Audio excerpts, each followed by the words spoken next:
Where did the time go? The football regular season is in the books, and for the first time since 2001, the Southland Conference has 3 teams in the FCS Playoffs. Hey everyone, I'm Megan Clementi, and this is Southland Spotlight.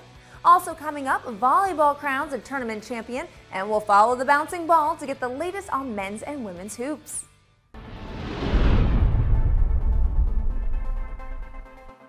Southeastern Louisiana is the 2013 Southland football champion, and they won it outright with a victory over Nichols.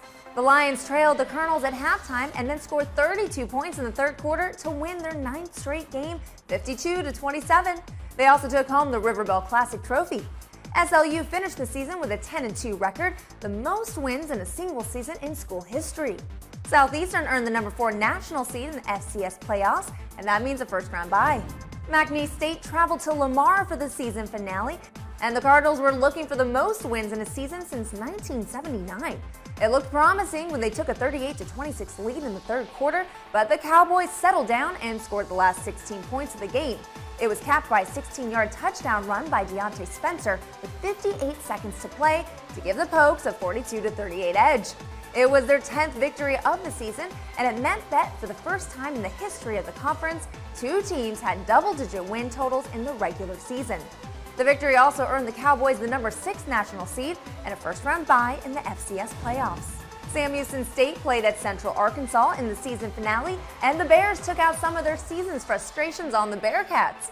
UCA forced a season-high 6 turnovers and rolled to a 42-10 halftime lead, behind 349 yards passing and 4 touchdowns from Ryan Howard. The Bears went on to win 49-31. That meant that SHSU had to sweat out the selection show. The committee came through, however, with an at-large bid for the Bearcats, who will play at home in the first round versus Southern Utah. Game time is set for 2 p.m. Saturday and can be seen on ESPN3. Northwestern State hosted Stephen F. Austin in a game that did not have playoff implications, but it was played for something bigger, that being the largest trophy in sports, Chief Caddo. NSU came away with a 40-27 win. Demon quarterback Zach Atkins threw for 333 yards and in the process became the school's all-time leader in passing yards and touchdown passes in a single season. But more importantly, the 7'6", 320-pound Chief will reside in Natchitoches for the first time since 2008. All the hard work, the tough practices in the heat and humidity, then the bumps and bruises from the long season have paid off for the Southland All-Conference team, which was announced on Monday.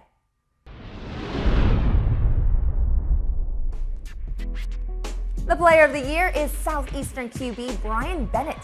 The Oregon transfer threw for over 2,600 yards and 18 touchdowns, while adding more than 1,000 yards rushing and 14 more touchdowns on the ground, all while taking the Lions to unprecedented heights with an undefeated SLC record and top 4 national seed.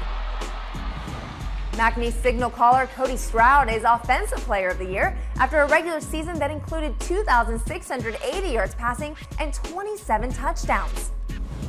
SLU's Cullen Hubert is the Southland's Defensive Player of the Year. The senior out of Houston racked up 66 tackles for the top defense of the league. And Southeastern's Ron Roberts is Coach of the Year. His Lions led the way with 25 all-conference choices. For the full list of superlatives and the complete all-conference, head over to the football page on southland.org. The conference volleyball tournament was held this past weekend in the Dugan Wellness Center on the campus of Texas A&M Corpus Christi. Central Arkansas entered the event as the number 1 seed with a perfect conference record of 18-0. The championship match came down to the top 2 seeds, UCA and Northwestern State. The Demons were awesome as the match began, winning the first 2 sets, 25-19 and 25-20, looking for the upset. The stunned Sugar Bears, however, composed themselves and regrouped. They took the third set 25-13 and then tied the match with a 25-14 win in the fourth. That set up the dramatic 5th set. Nagy off the block, stays with the Lady Demons. And Central Arkansas, for the 2nd time in school history, and for the 2nd straight year, are your Southland Conference tournament champions. I knew that as a team today that we had to come out with a lot of fire because they were going to come out for us. You know, we got them twice this season and they wanted the win today. So, you know, we really had to come out and we just tried to mentally prepare ourselves more than physically to get the win. I'm just so excited for University of Central Arkansas. We've only been Division I for 8 years.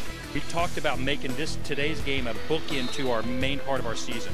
We started the season with a win over number 9 Kansas. What a way to start the season. And then to win the conference tournament championship over a very, very, very good Northwestern State team is a great book into the regular part of the season. Central Arkansas wins the championship and with it, back-to-back bids to the NCAA tournament. The Sugar Bears learn their opponent Sunday, December 1st. The men's and women's hoop teams will be closing out the first month of the season this week. Some have holiday tournaments as they continue their non-conference schedules. In men's play, UIW entered the week as the lone unbeaten team in the league. The Cardinals had wins versus Northwood University and Southwestern this past week to up their record to 5-0. A 16-0 first-half run was a big part of their victory over the Pirates. Sam Houston State started the season with 4 straight wins, but saw the unbeaten streak end at Texas A&M on Sunday. There are 3 teams with just a single loss on the women's side. Central Arkansas bounced back from its loss to Indiana and defeated Louisiana Monroe in overtime. The Sugar Bears are 4-1 overall and undefeated at home. Nichols won a pair of games this past week, including a 68-60 win over South Alabama from the Sun Belt Conference. The Guards combined for 49 points as the Colonels were on fire with a season-high 13 three-pointers. Now comes quite a road trip. It's off to the Great Alaska Shootout. And UIW started out 5-0 and then fell to Wiley College 83-71. The Cardinals are back in action this weekend at the Lady Buff Classic. Remember to keep up with all 3 SLC teams in the Division I football playoffs right here on the Southland Digital Network. While Southeastern and McNeese enjoy a bye this weekend, Sam Houston will be fighting to advance on Saturday. It all culminates with the FCS Championship game January 4th in Frisco, Texas. I'm Megan Clementi. Thanks for joining me on the Southland Spotlight. Wishing you all a very happy Thanksgiving.